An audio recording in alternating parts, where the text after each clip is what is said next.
Am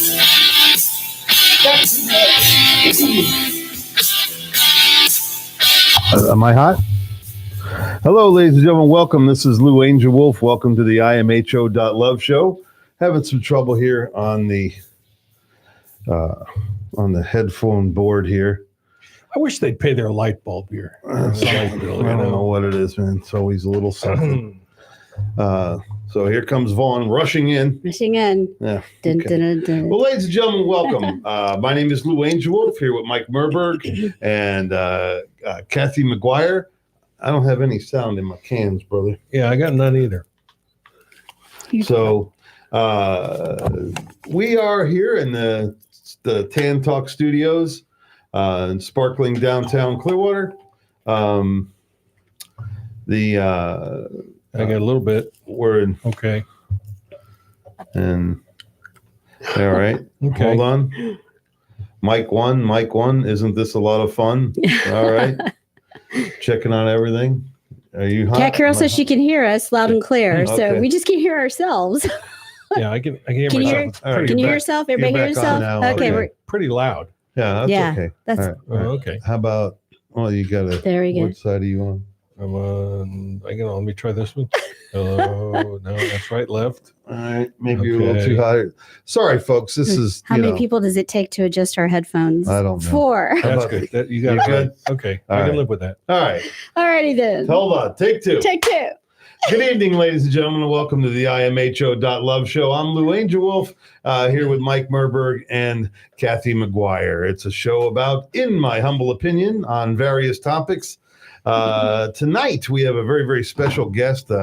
I believe this is his 3rd time appearing with us. And one of the most astute teachers, guides, instructors, however you want to. I was a consummate organizer Yes. and intellect and dynamic ball of energy that has put together CCRI now. And there's been a morphing of what used to be the foundation for research into extraterrestrial encounters and extraordinary experiences. That even the title has changed, and now he has, with a bunch of other scientific researchers, has created CCRI, Consciousness and Contact Research Institute. Yeah, and we're talking about Rey Hernandez. I never did get his name out. Yes, Rey Hernandez. Yes. Yes, and we just love him, and we saw him last year down in Miami, and he's in regular contact with Michael and the imho.love show. And he was up to the ranch, so he was he yeah. was introduced to the flying. I call it the flying bumblebee. At about 2 a.m., we had a craft come up that shouldn't have been able to fly, but it was right there in front of us. Yeah, about the size of a bus. Looked kind of like a bus, but Really?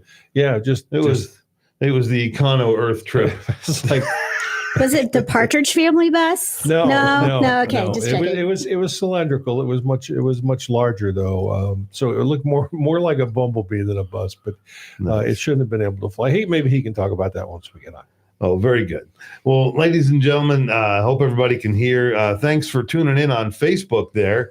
Our menus will be dropping, and hello, everybody. And we're also on YouTube live. If you go to the tantalk1340.com, that's tantalk1340.com website, our YouTube feed is up live as well. Sometimes we have a little glitch with the Facebook thing. I don't really know why.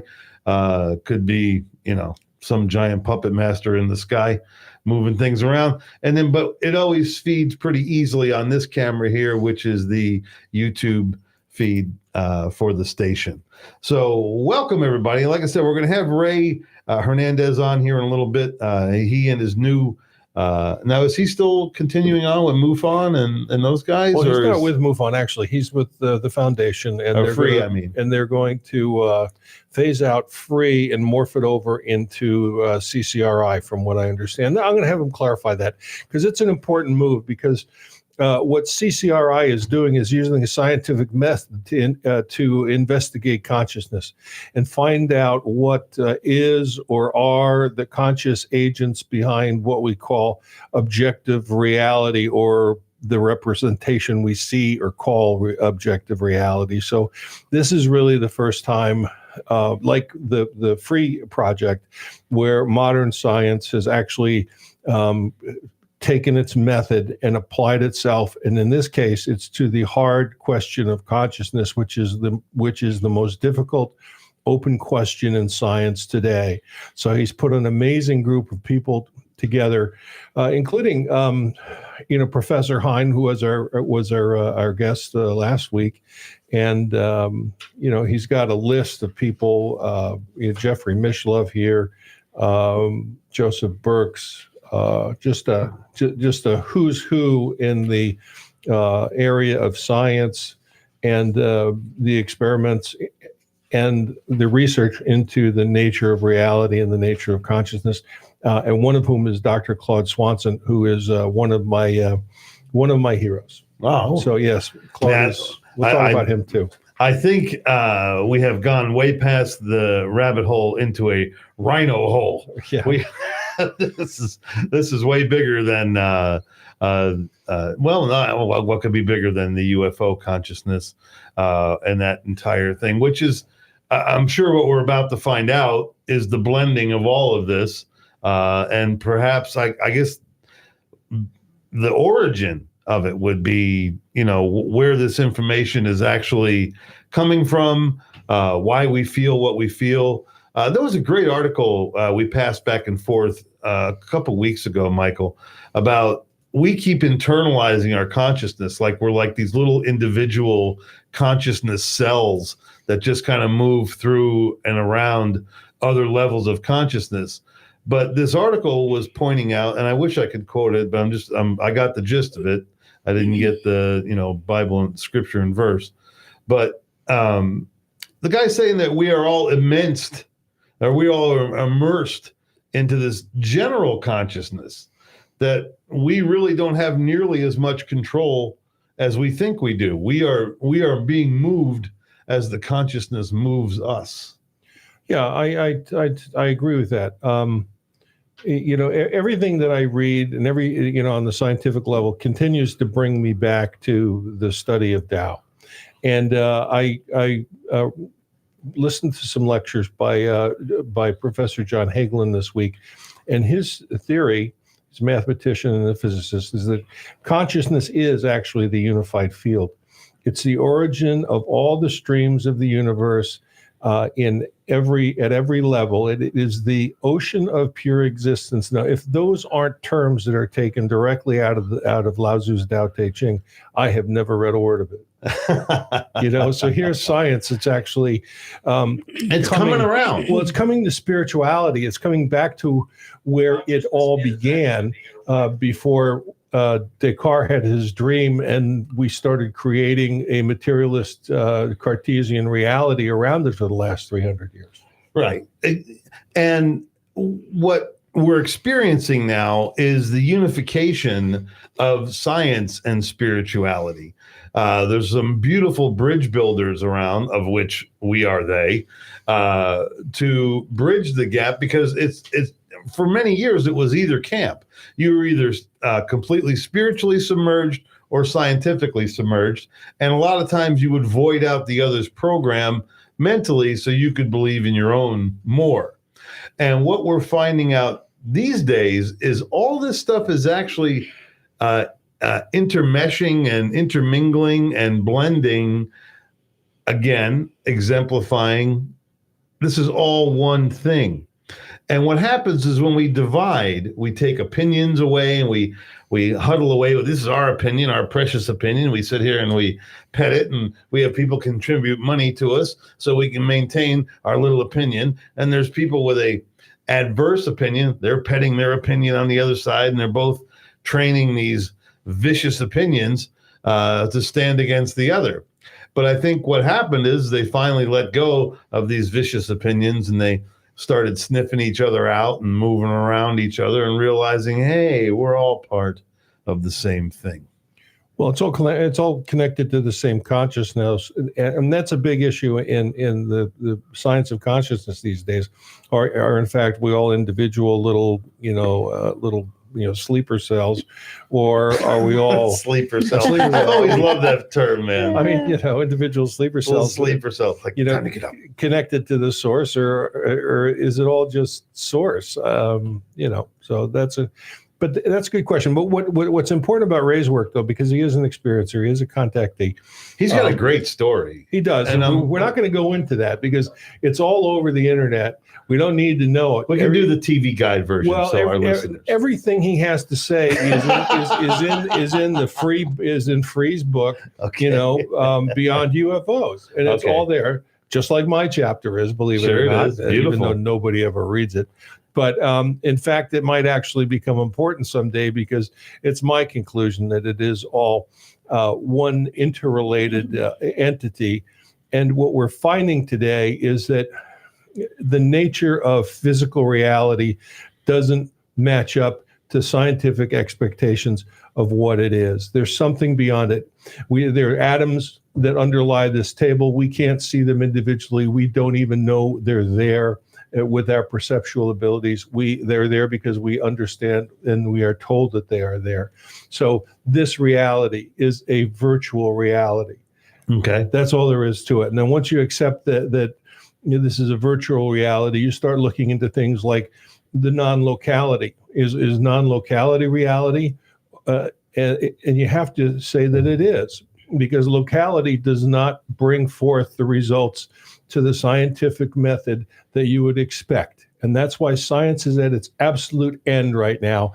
And they're looking into these areas because, with Einstein's unified theory, that was it. We need to go farther because since Einstein, there have been the quantum theories that have come up. I mean, even string theory is outdated. You got superstring theory now. Wow. Yeah, it was like different From Whammo. Yeah, from Whammo, exactly. Superstring theory. It's like Amaze your friend. What was that? The ball, Super Ball, and then you had like super duper balls. That's available in this multiverse. That's exactly. That's what it's come to. So, superstring theory. So hopefully Ray got the message and he'll be calling. Yes, I in here confirmed via email with him. Great. It's all good, man. It's just amazing. We fill our heads up with this stuff and literally it just gushes out sometimes. I just can't hold it all in. But then I'm also refreshed and reassured to know that is just a learning day. That just take the best you can. You're not going to absorb it all. It takes years, literally, to turn this into a life pattern or let yourself be turned into the life pattern that gives you the best and highest purpose in this existence. So, I've had some real eye-awakening conversations in the last week or so. The big thing with me now is my physicality. I've got to get my height and weight and all that stuff in a uniform order. And you're not going to grow anymore, Lou. I know. I'm pretty much maxed out. I know. You got to deal with the other dimension. But I got to drain this pony keg I'm carrying around. So there's that, and part of your physicality and your mental condition. It's all part of one thing. If your body's out of order physically, it's kind of because there's something mentally not letting you make these steps and let you care for yourself as you should. Well, it's our environment. Environment continues to produce anxiety disorder in most people who have addictive personalities and addictive behaviors, and food is one of the easiest addictions to get hooked on. Sure, I'm on it. So you got to change your environment to be able to do that. And what the problem is that financial circumstances put stress on virtually everybody except maybe the Rothschilds and that ilk of people, because we all got to make a living. We all got to pay the rent.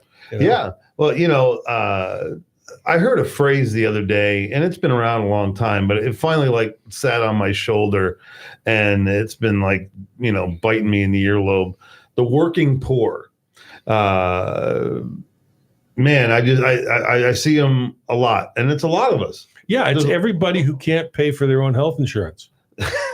That's the easiest, simplest denomination of it all. Well, and that's why the homeopathic stuff and the naturistic stuff and the holistic stuff, you're going to start seeing greater and greater links to that as well, because of us not wanting or being able to afford to be linked into the central healthcare system.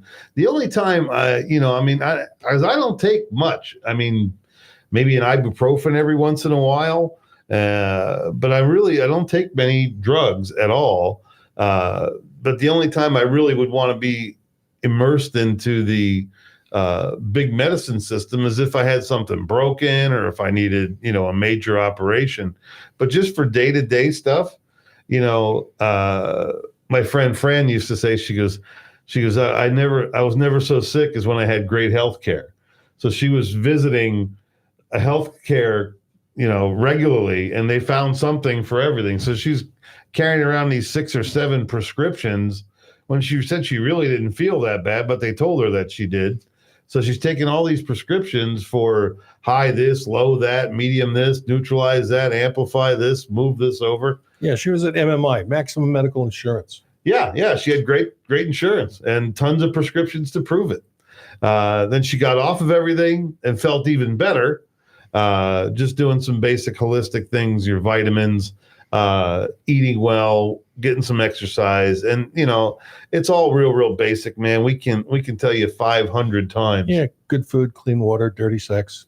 Yeah, good food, Oh my gosh. clean. That's our T-shirt. That's the T-shirt right there. Good food, clean water, and dirty sex. I'm in. I see the but shirt now. I'd have dirty sex on the back of the shirt. So on the front, they're looking at my boobs, reading the other stuff. Oh, that's really cool. And then I'd turn around, they're going, oh, yeah. And then you get some cash offers so at that point. Buy the teach in our merch shop.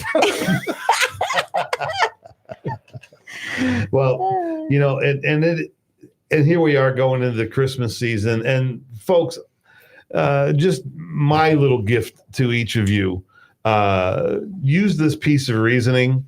Don't submerge yourself in debt to buy gifts just because there's these blinking lights on television telling you it's time to go buy gifts. Yeah, and whatever you get somebody, they're not going to appreciate it anyway. So spend the money on yourself. Take yourself out for a nice dinner. Bring a friend. Scrooge Murburg says, spend it on yourself. Spend it on yourself. Take that day and at least do that. Well, it's very interesting that how well we have been conditioned, and just the media brainwashing that we go through on a daily basis. I mean, they really have every angle handled. Like with Christmas coming up, okay, you got the straight up Jesus people, you got Jesus and the manger and all that kind of marketing going there. Then you got the Santa Claus version of it, and then you got the we can't sell enough stuff to black people because they're not really, so we're gonna give them the Kwanzaa version of it. And then you got the celebration of Hanukkah, and then for those in the fringe, they have Happy Holiday and what's the thing on Seinfeld? What's the frivolity tree? What do they call it? Festivus. They have Festivus for everybody else. String. And all it is, I mean, it literally is the same marketing campaign, just with a different hat. It just goes around and around and around, so you can buy all the things that they're telling you to buy. And man, I'm telling you, don't go in debt for any of this stuff, man. You can't buy happiness in a material world. And what I say, or what I have done in the past, sometimes we did it out of necessity because we were like a little tight around Christmas time. We didn't have a lot of money to spend. We wrote a promise to each family member, an IOU. Like I wrote to my brother one year, I will help you clean out your garage. This coupon is good for 1 day of garage cleaning. And if I am available. Yeah, restrictions apply. Block out based dates. on availability. Yeah. I know. Coupon no longer good after 12/31. And of course, there was always a packet of free hugs that went with it in case you never did your thing.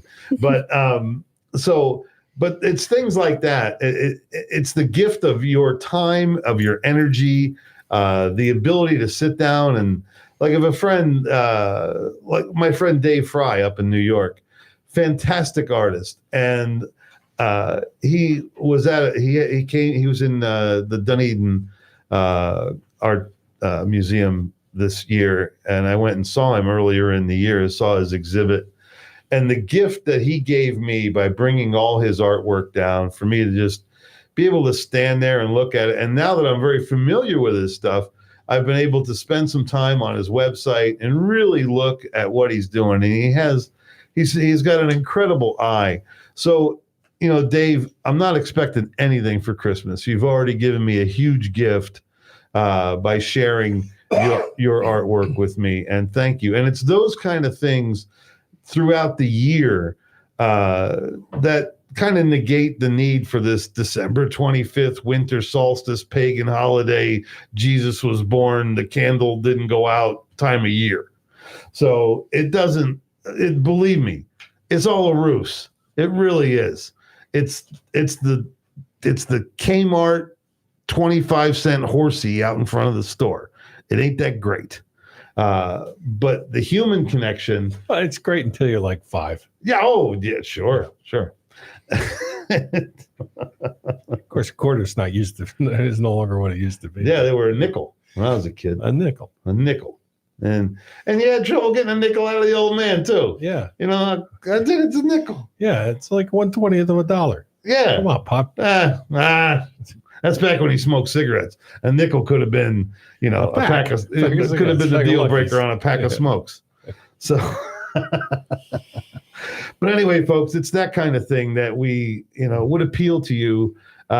Give the gifts from your heart, from your hands, from your mind.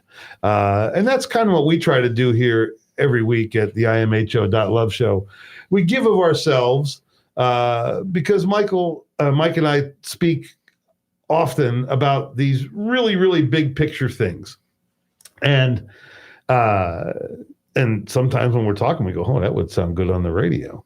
And sometimes it comes back around, and we do get to share these things. And what it is, Kathy as well, we're trying to project an image of peace and understanding and ultimately love and innocence towards each other. And that's what this whole thing has been about since the very beginning. If you go back and you read the pacifist riot, that's what this whole thing has been brewing from and moving forward. And we've developed some really wonderful friends, people all over the world. Mike, how many CE5 groups do you share the show with? Not just CE5, but 70 groups right 70 different groups. And that's HICE and CE5, the paranormal experiencers, the spiritual ascensionists, all those groups that are interested in exactly what we're going to talk about when Ray calls about the different modalities. And I've got all kinds of questions to walk him through this. Yeah. Well, if he hasn't called in before the break, I can. Is he in a different time zone? No, he's Miami. Okay. So that's kind of a different time zone. Well, there is no time. Exactly. So how's he know when to call? I don't know. Hopefully he's randomly walking around with his phone. Thinking all of a sudden, wait a minute, he gets a call on his subconscious, and it's like, yeah. Oh, okay. Well, go. I know, Mike, and I know you wanted to share something there. Let me text him. Or did you get one? I didn't get one yet. Okay. We got let's see what we got going on here. Overdue here. Well, going back to your Christmas discussion, one of our followers, Chrissy Bennett Corbett, said that she and her kids are giving each other experiences. And I think that's wonderful, because if you share an experience with someone, it's something you remember the rest of your life. Yes. And it creates a connection. And I think that's one of the best things you can do with your time. You're sharing your time, you're sharing something together that you love or something that they love, and you never forget that. That's what I wanted to talk about with Christmas is I don't necessarily remember all my presents, but I remember gathering with my family and all of the traditions and having those memories, those conversations that took place at certain family gatherings. And I think that's really what it's about. And as you get older, it means more because unfortunately your family changes and you have a new generation coming along, but the elder generation starts making their transition. So so it's really about connection. I think that's a very valuable lesson there. Thank you, Christine. Yeah, she's a lovely gal. She's a mile deep, one of my nice friends on this earth. And she's a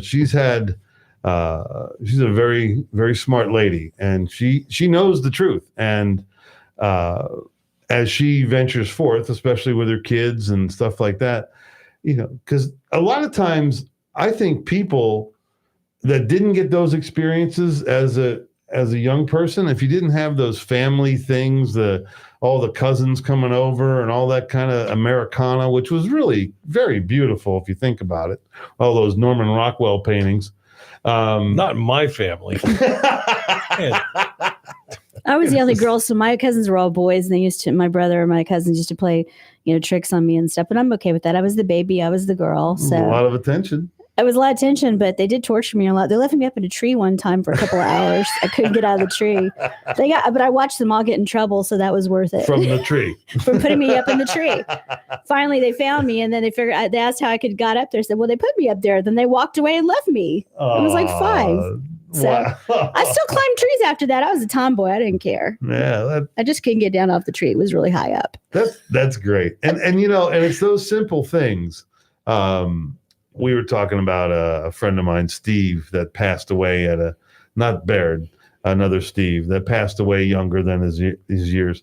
It's tough being a Steve in your life. Dude, Steve's and what's the other one I got? I got a bunch of mics. And all right, and but I think we got a call. I got John's like you wouldn't 30 Johns in my phone. And well, it should be. And I think he's calling in now. All right, who we got there? You got Ray? Raisin. This is Ray. Hey Ray, welcome to the imho.love show. Is everything okay on your end there? Oh, it's excellent. I just my daughter got an admittance letter from her early decision college, so we're very happy. Oh, very nice. Congratulations. That's great.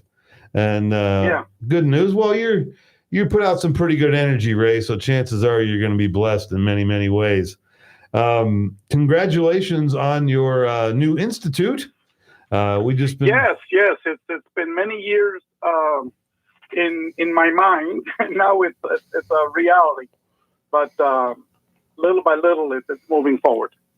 Ray, do us a favor. The CCRI, what exactly is it, and what do you intend to do with it?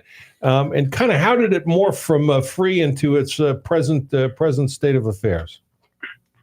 Okay, all right.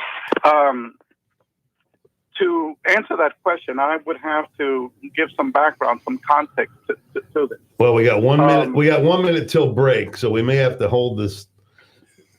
Yeah, I guess. Let me give you the name, what it stands for. It's Consciousness and Contact Research Institute, CCRI.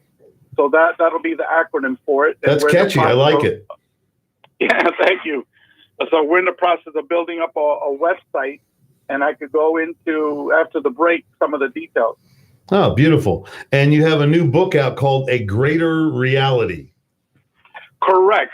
That's an introduction to the concept of the interrelationship between consciousness and the contact modalities. We're going to be presenting numerous experiencers and numerous articles by our PhD academics.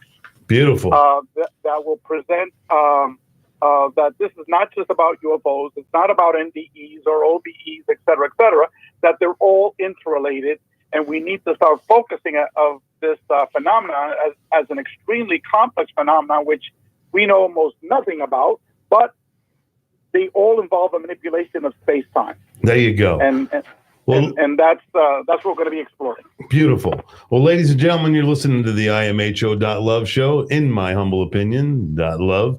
I'm Lou Angelwolf, Mike Murburg, Kathy McGuire. We're here. We have our special guest, Rey Hernandez. He's going to hold on, but we have to go take a break now. We have to play some news and some advertising. We'll be back in about 6 minutes. Thank you for listening to the imho.love show. WTAN, Clearwater, FM 106.1, WDCF, Dade City, FM 102.3, WZHR, Zephyr Hills, FM 104.3. Listen. Expediency is it is anything else, and that should never be in articles of impeachment. Collins said of the obstruction of Congress article that the only obstruction he's seen is of House Intelligence Committee Chairman Adam Schiff of this investigation. But Democratic Congresswoman Zoe Lofgren provided her assessment as to why Trump should be impeached. No one is above the law, and the President of the United States must follow the Constitution. President Trump has not only abused his power for the upcoming election, he used a foreign power to do it. Former President Trump fixer Michael Cohen asked a federal judge in court documents to reduce his 3-year prison term. Cohen states the reduction should be granted as he's provided authorities with information about alleged misdeeds by Trump.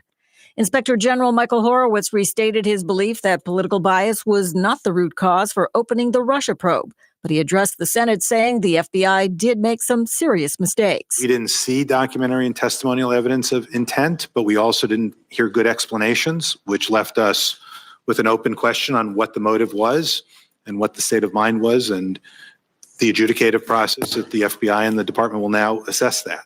The House passed its annual defense policy measure that combines a $738 billion Pentagon price tag with legislation to provide federal employees with 12 weeks of paid parental leave. The measure also endorses President Trump's call for a new Space Force. I'm Barbara Cusack.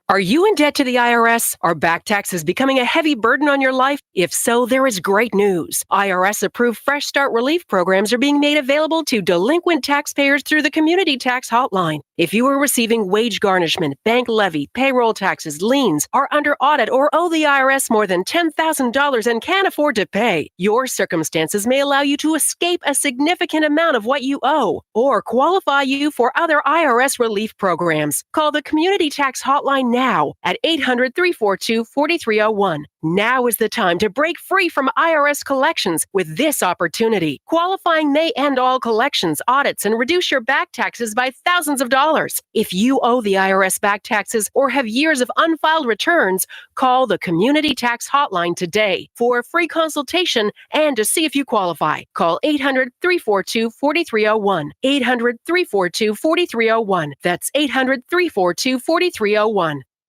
Hello, this is Prior Smith speaking from Toronto, with an invitation to all vacationing Canadians to join me at 9 a.m. and 12 noon each day, Monday through Friday, for Canada Calling, the news from home, in Clearwater on WTAN, AM 1340 and 106.1, in Dade City on AM 1350 and 102.3, and in Zephyr Hills on WZHR, AM 1400 and 104.3. That's Canada Calling, back for another winter season on the 10 Talk Radio Network. Are you looking for some great restaurants? For some great wines? Where are the great chefs? Listen to Dine Out Radio, heard every Wednesday on the Tan Talk Radio Network. 12 to 1 p.m., we'll tell you where all the great events are. We'll have Food and Wine Magazine and Bon Appetit Magazine. We'll have their editors and writers on each month. And maybe we'll throw in a couple surprises. Check out the website, diningoutradio.com. My bridges all. If you would like to become a wholesale buyer of the premium quality longevity product that you hear about right here on the Tan Talk Radio Network, for personal service, you can pick up the phone right now and call Lola at 727-441-3311. Again, that's Lola at 727-441-3311. Or for even faster service, log on to tantalkhealth.com. That's tantalkhealth.com. Here's to your health and longevity.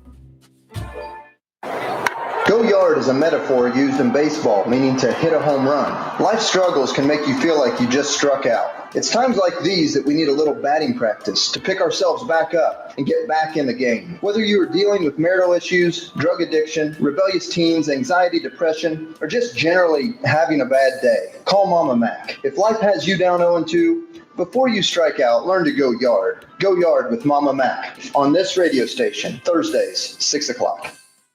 Hey, this is Tammy with the Brian Cash Claus radio show. Tune in every Thursday from 3 to 4 p.m. to learn how we can make you money. You don't want to miss this show. It's the never-ending stories from Mr. Claus himself. Become part of the show on Thursdays, 3 to 4 p.m. Brian Cash Claus by dialing in 727-441-3000 or toll free 1-866-826-1340. Ho, ho, ho. Hey, everybody, this is Pastor Marcia McAllister from Beacon of Hope Ministries. We want you to join us on Sunday afternoons at 3 o'clock on this radio station for our 2-hour show, talking to you about the Word of God, giving you great contemporary music, some lively chat, and just some food for thought. You'll be encouraged to know how very much God loves you and how He has a plan for your life. Join us this coming Sunday at 3 o'clock on Living the Good Life. Don't turn it off now. You need this stuff. Tampa Bay's Tan Talk Radio Network.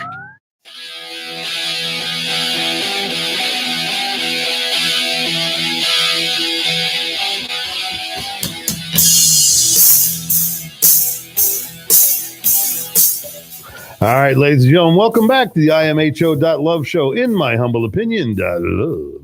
I'm Blue Angelwolf, Mike Murburg, Kathy McGuire here.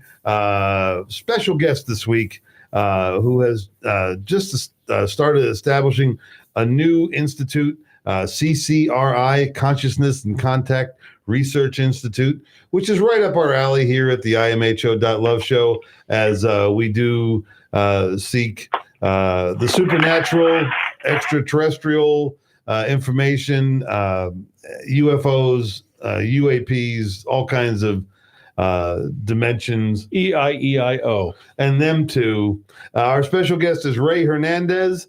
And Ray, but right before the break, we were discussing with you recently are you disassembling free, or is that going to have a life of its own under another regime? No. Free is done. Mission accomplished. Okay. The mission of the Free organization was to get data on UFO contact experiences. Okay. And we spent 5 years collecting data from over 4,200 individuals from over 100 countries. Okay.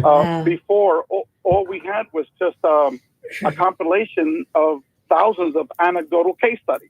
So Mike would write a book, and there would be Mike's book. And then Lou would write a book, that'd be Lou's book. Karen would write a book, that'd be Karen's book. Right. And that's what basically was the field. Right. And then you had all these so-called ufologists, materialist experts, going to all these UFO conferences, acting like they knew it all, but in fact they knew shit. Yeah, they're totally clueless. They're totally clueless. And what we discovered in our research study was that much of what is circulating in materialist mainstream ufology is totally contrary. Our data reveals it's totally contrary. Okay.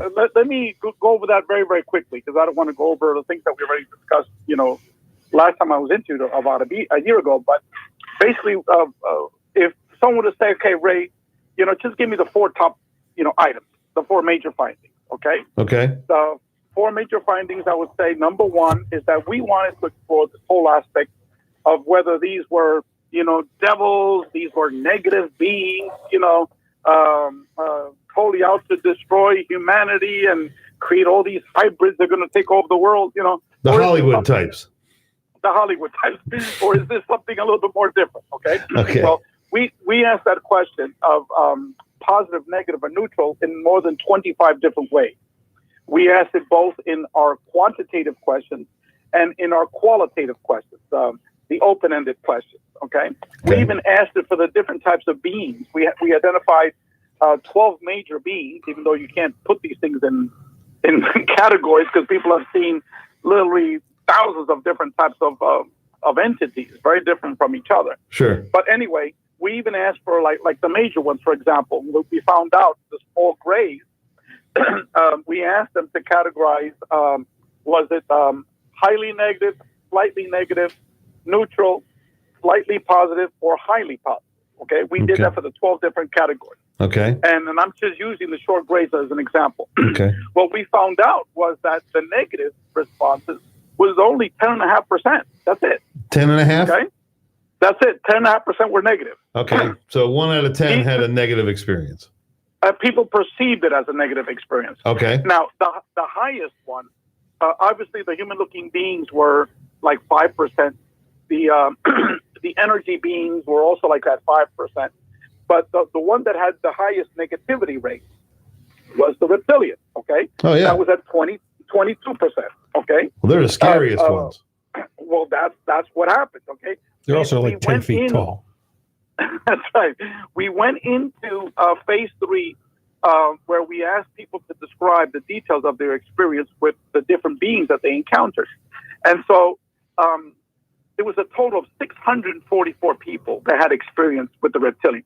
Okay. That's not a little small number. Okay. No, it's not. That's a huge number, 644 people, which came out to be, I think it was, if I recall my numbers, maybe it was 27% of the people so that they had encounters with reptilians. Now, we went in there to find out why they answered negative and why they answered positive and neutral. Neutral was approximately 60% with the reptilians experiences. With the reptilians. So the vast majority of the experiences people categorize as neutral. Now, the 22% were the people that basically shitted and pissed in their pants once they saw the reptilian. Okay. Okay. As I think Mike was the one that said earlier, these beings were categorized as 7 to 8 feet tall. They were like 500 to 600 pounds, like Arnold Schwarzenegger's. Okay, in the body of a crocodile with little slit eyes like a cat. Okay. Wow. And most of the time, these was a very, very close encounter. Mm-hmm. It's not like you saw them out in the woods walking around, stuff like that. No, most of these experiences with the reptilians were within a few feet of you. Wow. And most of the encounters were described as like face to face. Wow. For example, Barbara Lamb, who was a member of our research team, she's one of the few researchers that has gone out publicly and talked about her reptilian experience. Mm-hmm. And the way she described it, it was a Saturday afternoon or morning, and she was cleaning up her house, vacuum cleaning or something. So while she was vacuuming the floor, this huge reptilian just appeared right in front of her, looking down at her, because she's a small woman. She's not even 5 feet tall. Wow. So Barbara, being in this field for 40 years, having been there, done that a million times, she didn't even blink an eye, and she wasn't scared at all. And so basically the being thanked her for not being scared, and they wound up having a wonderful telepathic communication with each other. Jeez. Okay? Wow. Which lasted several minutes. But the vast majority of these people, the experience is basically, they're totally scared by this experience. The being apparently senses that fear, and then they disappear. Now, the person is going to be traumatized the rest of their life if they never have any other types of intervention, or if they never have any other type of experience. Right. Okay? Sure. So that was why people wrote 22% that it was negative, because of what it looked like, not what it did. Well, you got to think, Ray. Well, let me finish one thing. Okay. On the last point. Go ahead. We did have 2 or 3 people that said, "Oh, the reptilian, they raped me. They put me in, all these positions, and they violated me. That was like 3 people out of 644 people. Mm-hmm. Okay, but yet that's what is circulating on the internet. Okay, right. And when people read about this, if it bleeds, it leads. Yeah, and so anyway, sorry to interrupt you. No, well, the actual rape part. I mean, I've heard of that a little bit, but not so much. And really, if there's a 10-foot tall reptilian groping at you, what are you going to do? I mean, they're not, they're not restricted by state laws or anything. You're pretty much, you're going to be that subject. Yeah, Ray, you mentioned that there's no aftermath for people with experiences, and sometimes they have no place to lay it out for other people. And that's one of the reasons why I started what I do up at Darby Ranch. We have 170 members now, up from 2-3 years ago. And I started it as a place where people go to talk about their experiences and engage in CE5. And I'm going to use that to kind of segue into what you're doing now with CCRI. And would you be so kind as to explain to people, you talk about NHI. What exactly is NHI? And if you could explain what the contact modalities are for those who may be watching this for the first time. Okay, yeah, Michael. Let me just quickly go over the other areas. One was that we, in these 25 questions, what we found out was that these experiences, while in the beginning, 37% viewed them as negative in the beginning, later, because they've had multiple additional experiences, that number fell down to 4%. Okay? If they were to fix their answer, it's either good, it's either positive or negative. If they had to force one or the other, it was 96% were forced into positive. Okay?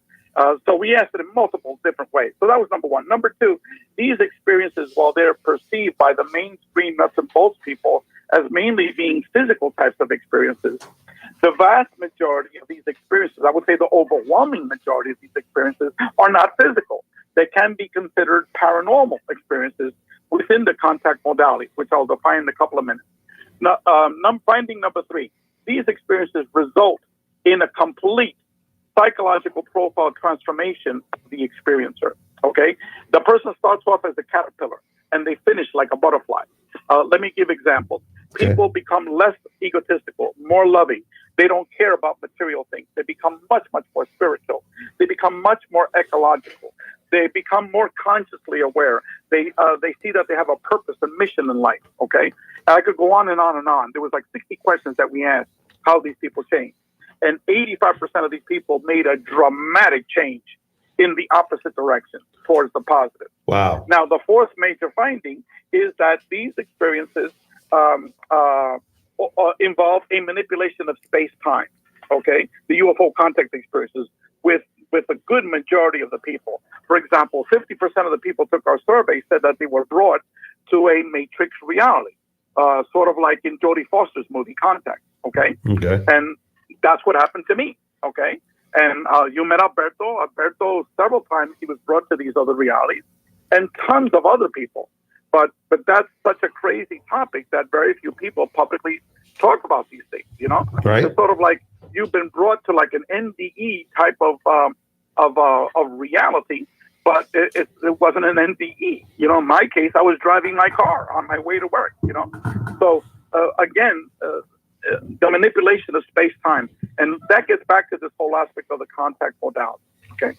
The definition of a contact modality is all the different ways that humans are piercing the veil of our material reality and having contact with non-human intelligence, okay? Okay. All of the contact modalities involve a manipulation of space-time, okay? Now, let's just go over some of them, okay? Near-death experiences, okay? Okay. It involves the manipulation of space-time where you're having contact with non-human intelligence, okay? Okay. Out-of-body experiences.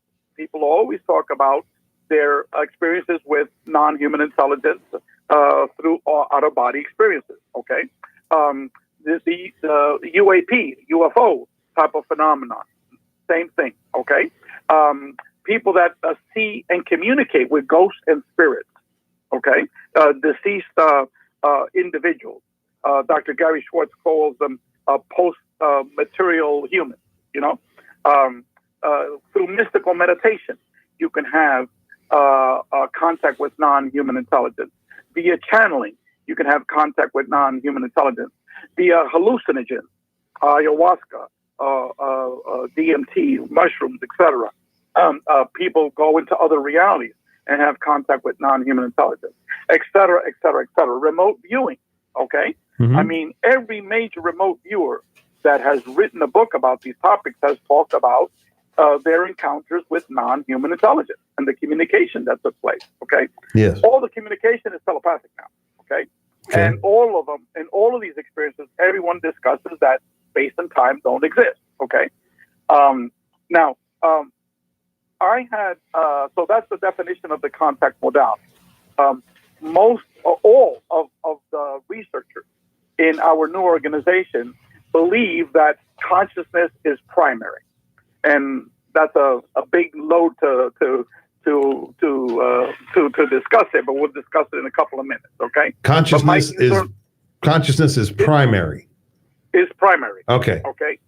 That basically, in a layman's term, is that our material reality is not our true reality.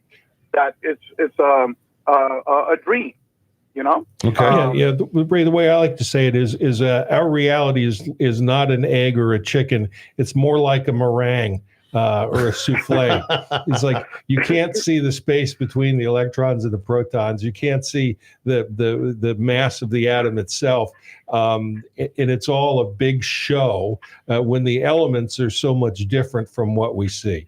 Yeah, that's beautiful. Yeah. Well, outside of the meringue pie. Yeah. Well, think meringue. For people to think of it in a different way, the way I sort of allude to it is what many theoretical physicists are now discussing.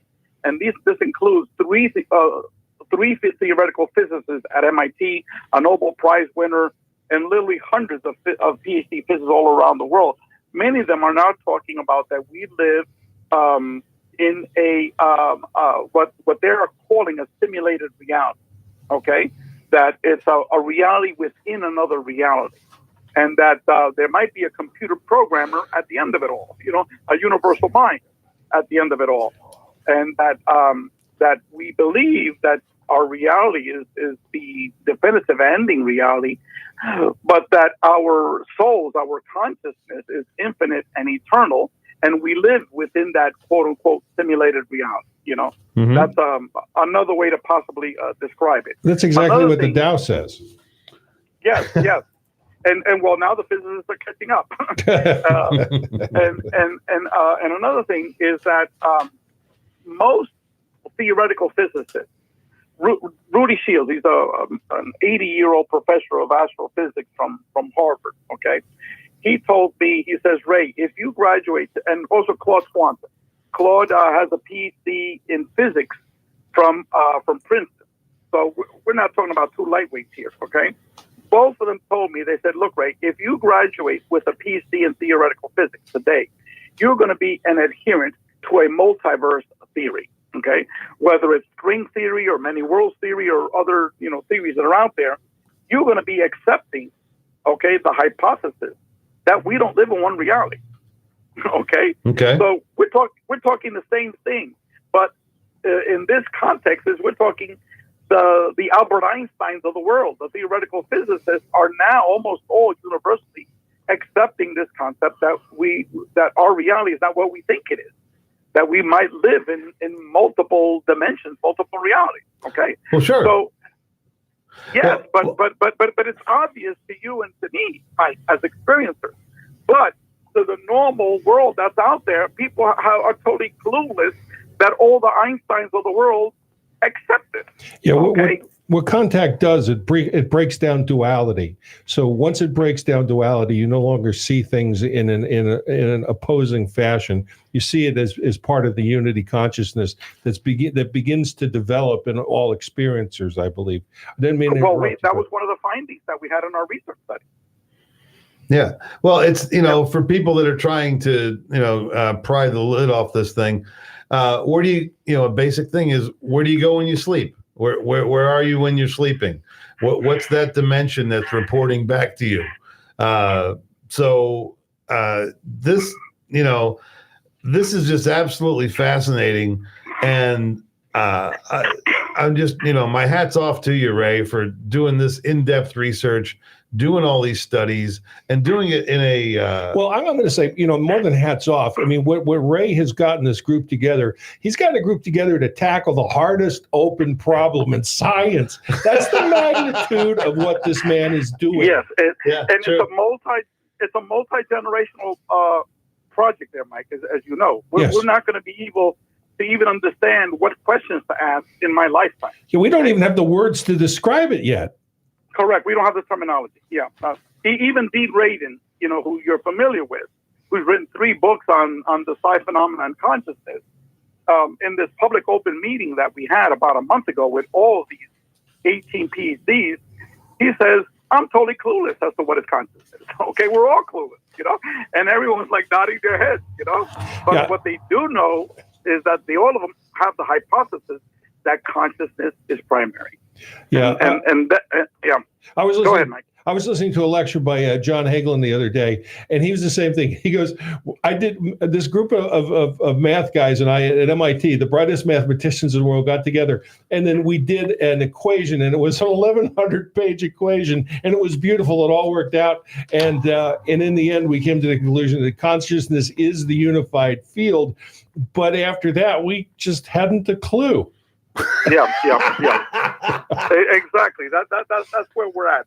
But at least all of these people. Let me tell you how this organization started. Okay. Okay. I had an experience. I think I don't know if in my last interview I've told you guys. I don't know if you guys remember of me in my car and being taken to another reality. Oh yeah. I remember it. And if people need to read about it, they just need to catch up on you. They need to Google you. They need to find you on YouTube and listen to your lectures and what you have to say, and not just. This is just a gateway aperture for people to find more about you and listen to you. But go on. We only have a little bit of time. So, correct. Basically, I was brought to another reality. I was taken from my vehicle. I was taken outside of space-time. This experience lasted 20 to 30 minutes, but yet I was brought right back to this man doing an interview about a liposuction documentaries that he's doing. Okay. So, wow. And while I was there in that reality, I was shown that all of the contact modalities are all interrelated and that consciousness is the glue that's holding it all together. And I was given all this information via downloads and via visual. Okay. Gotcha. Okay. And it was immediately within 2 days of that experience that I was introduced to Mary Rodwell, to Rudy Shields, and Edgar Mitchell within 48 hours. Wow. Okay. And I won't give all the details of it. You could, listen to one of my interviews to discuss that. So basically, when I came back, I knew what I had to do. Okay. So then I said to myself, okay, if we need to be able to compare the experiencers of NDEs, OBEs, UFO contact experiences, et cetera, the problem is there's no data on UFO contactees. There's zero data. So how could we bring them into the equation of NDEs? There are literally thousands of academic research articles and books that have been published on NDE experiences and also OBE experiences too. But there's nothing on UFO contactees. Wow. So that was the first mission. Okay. That's why the free organization was started. But the free organization got labeled as a ufology organization, which we were not. Okay. The sole reason for starting free was to collect the data of the UFO contact experiencer. Right. Now, during the last 4 years, I have the privilege, because we had all these PhDs within the free organization, and many of them were consultants, like Dean Radin, for example. John Klimo was one of the co-chairs of our research committee. John had been researching the paranormal at an academic level for over 40 years. So he hooked me up with a whole bunch of other folks, and over a 4-year period, I would be asking all these individuals about the whole aspect of what I coined, okay, because no one has ever used that word before, the contact modality. So I coined it, and I used it as a term. Did they hypothesize or suspect that it's all interrelated? Okay, all of them, to the last man and woman, told me that yes, they all hypothesized that they were all somehow interrelated, and they all said that consciousness is primary, and they all said that in order to understand how it's all interrelated, we really need to understand, begin to understand consciousness. And so where I came about is because in the past, all these studies were either esoteric studies or studies that were focusing on the psi phenomenon, the physics phenomenon. And so what I put forward was that we need to do it through the experiencer, okay? Sure. And that was one of my major contributions there, is that I always thought that if you study the experiencer, that will give you the keys, the golden nuggets, to take it to the next level, to begin to know what questions to ask, okay? Yeah. But what we're doing with this new what we're doing with this new organization is we're going to be undertaking a 5-year academic research study of the experiences of all the contact modalities to see how they're interrelated. And this is a massive undertaking. If anyone has any questions, send me an email and I'll send you tons of documents. What's the email? From our first book. What's the email? It's info@experiencer.org. info@experiencer.org. And I'll send you tons of materials to read. And they can get the introductory stuff on CCRI, the stuff you sent me this week as well there? Correct. They'll get the CCRI information. They will get chapter 1 from our Beyond UFOs book. They'll get the chapter on medical healings that Dr. Joseph Burks and President Dennett wrote. They'll get a 6-page summary of what the free data says, and a peer-reviewed academic article that was published in the journal for the Scientific Society. Ray, we're running out of time, and I'd like to thank you. And I think your being here is proof that the higher intelligence is orchestrating our awakening, and then we're all part of it. And I want to thank you. I'm going to give it to Lou. We're out of time. We need to get you back. So you promise to come back sometime.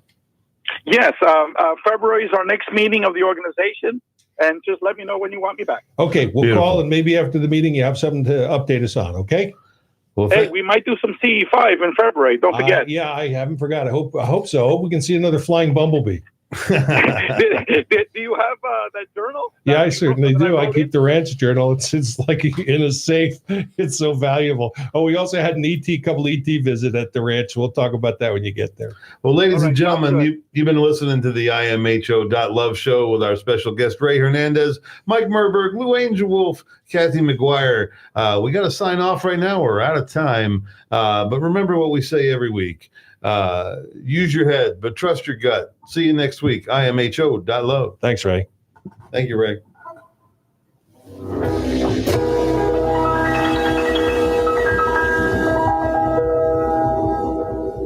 All right, there you have the Vince Guaraldi Trio, and of course Elvis in there singing about that.